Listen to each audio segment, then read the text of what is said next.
satu menarik perhatian juga dan banyak sekali dibahas adalah angka pengangguran. Ini meningkat cukup tinggi, 80.000 orang meningkat atau kini angkanya menjadi 7,28 juta orang atau naik 0,08% angka pengangguran ini. Dan ini jauh lebih tinggi dibandingkan dengan periode yang sama di tahun sebelumnya. Dan ini juga sejalan dengan banyaknya PHK di beberapa sektor gitu kan. Belum lagi dari teman-teman media, baru juga ada kabarnya akhir pekan kita dihantui dengan informasi itu gitu. Saya sendiri juga tegang sebenarnya. Gimana Mas Iqbal? Kalau yang BPS tadi itu kan rentang waktunya kalau tidak salah Agustus 2024 ya. Jadi sampai Februari. Kemudian tadi juga di rapat di DPR, Menaker juga bilang bahwa PHK per April itu 24.000. Jadi memang kalau membandingkan datanya memang agak sulit ya, karena dari Kemenaker punya data sendiri, BPS juga punya data sendiri. Tapi kalau kita pakai datanya Kemenaker pun sebenarnya ya sulit juga kita percaya, karena tidak semua perusahaan pasti akan lapor kan ketika dia PHK gitu. Beda kalau dia buka lapangan kerja, itu dia pasti akan, perusahaan pasti akan lapor. Berarti kemungkinan angkanya lebih besar. Angkanya pasti lebih besar, karena kan nggak mungkin tiap perusahaan juga mau, ya mungkin itu kabar buruk juga ya kalau misalkan semua perusahaan melaporkan, saya baru PHK sekian ratus orang segala macam. Itu makanya angka itu tidak akan pernah, kita sulit sih untuk memastikan angka itu gitu. Tapi kalau kita pakai angka gelondongannya dari BPS misalkan 7,28, ya memang perubahannya tidak terlalu signifikan ya Pak, selalu di level sekitar 7 juta gitu. Dan itu pun BPS juga punya kriteria, dia pakai standarnya PBB juga, misalkan sekitar berapa jam bekerja itu kan udah nggak dianggap pengangguran gitu-gitu. Walaupun ada yang bilang, saya ingat banget Prof. Didik Rahbini juga pernah bilang bahwa ojol itu pengangguran terselubung atau apa gitu. Jadi mendefinisikan bekerja atau tidak aja kan sekarang udah bias ya? Sudah sangat sulit ya. Tapi kalau kaitannya sama pertumbuhan ekonomi mungkin terkait dengan manufaktur sih. Karena kontribusi manufaktur terhadap GDP terus turun, PHK juga, belum lagi isu upah, belum lagi isu macam-macam lah, tenaga kerja, AI dan seterusnya. Ini yang saya yakin sih sebenarnya pemerintah pasti udah tahu lah masalah ini gitu, dan tinggal gimana nih solusi konkretnya nih untuk jangka pendek gitu. Ya, dan ini akan berdampak ke perekonomian ke depan-depannya nih dengan pengangguran ini udah bisa jadi. Akhirnya ya itu dia, nggak usah ngomongin cita-cita 8%, cita-cita 5% aja bisa jadi semua udah diangan-angan nih. Gimana nih jadinya nih kalau PHK terus berlanjut dan tanpa ada kepastian dari pemerintah terkait hal ini gitu. Dan ini sebenarnya nggak bisa pemerintah doang sebenarnya kan. Ini harus kerja sama banyak pihak. Tapi apalagi yang bisa kita lakukan? Rasa-rasanya semua sudah dilakukan gitu.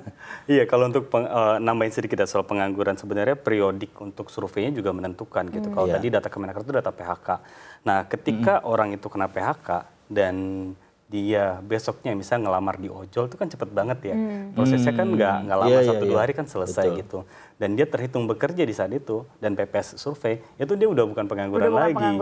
Jadi makanya selalu ada perbedaan data ketika PHK di Kemenaker dan di BPS gitu. Karena kita lihat 1 jam orang bekerja aja itu udah dianggap sebagai tidak menganggur. Udah dihitung tidak menganggur gitu. Makanya ini yang menjadi concern ketika dia jadi pekerja misalnya ojol gitu, atau pedagang kaki lima, atau yang dikategorikan pekerja informal gitu. Nah itu yang harus disorot pemerintah. Kalau ini terlalu gemuk, ini akan berbahaya.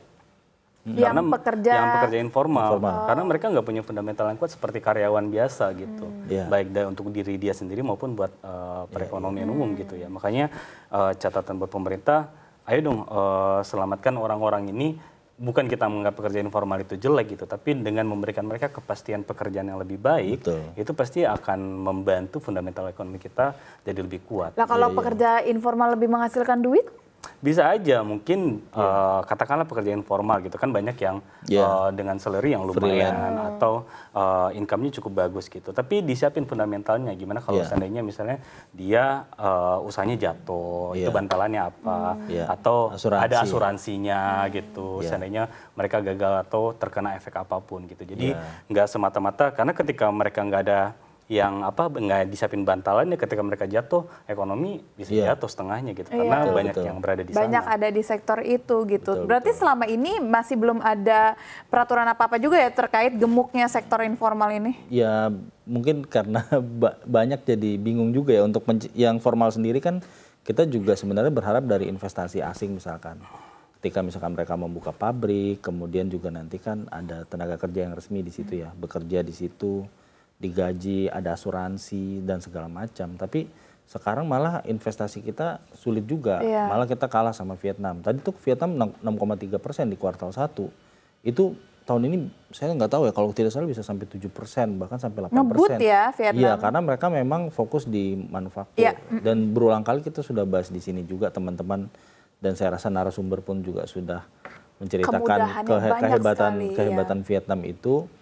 Nah, di saat seperti inilah adalah ormas yang menyegel pabrik atau apa segala macam. Itu maksudnya ada yang mengganggu investasi. Hal-hal yang sebenarnya bisa diselesaikan. Saya nggak tahu apakah solusinya dikasih pekerjaan. Karena ternyata menurut kemarin juga salah satu anggota DPR cerita, mereka nggak minta pekerjaan. Yang minta pekerjaan itu cuma 20%. Sisanya sebenarnya minta proyek aja, misalkan proyek pengolahan limbah atau proyek dikasih pekerjaan lah, dilibatkan. Baik. Bukan kayak misalkan jadi security aja, jadi OB aja, jadi apa enggak. Tapi mereka maunya yang bekerja besar gitu. Pekerjaan besarnya juga dibagi. Nah, itu bagaimana lah caranya untuk apa namanya bikin BUMD kayak, atau misalkan lagi ada Koperasi Merah Putih nih misalkan, mereka jadi resmi gitu loh, terlibat secara resmi di proyek-proyek yang ada dan gitu bisa ya. terkontrol juga kan, setoran pajak. Betul.